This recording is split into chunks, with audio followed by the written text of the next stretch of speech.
Just got back from a long road trip and I'm going to be reorganizing the tools in the vehicle. Decided to go with the Ryker bag to do that. It says this is the original tool roll. Let's take a look at it. Comes in this box in a bag. And as we open this up, we can see that it's already rolled up.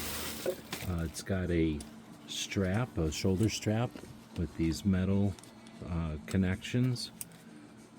Pretty handy. Those are some nice HK clips. Got a 3-year warranty on it. I just noticed that in the box. So if you take the shoulder straps off, you'll see that there are some cinch straps or compression straps around the side here that are kind of buckled in.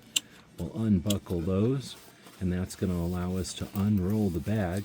The bag has a couple of sections here, 1, 2, 3, 4, and then it has 2 smaller sections. These smaller sections remove with Velcro, so these can be kind of sub packs for smaller parts or screws, that kind of thing. Fasteners.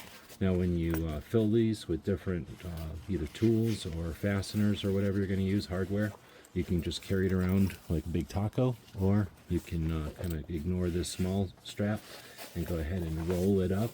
And no matter how full it's going to be, your compression straps open and close to allow for whatever dimensions it's going to end up. You've got a pouch here for identification or for putting some extra small stuff on the outside. And lastly, there's some grommets here. There's definitely more to this, but this is a pretty nice form factor, great way to organize tools, have them available and then quickly wrap them up or securely wrap them up. I want to thank them for sending us this one to check out. I hope this helps.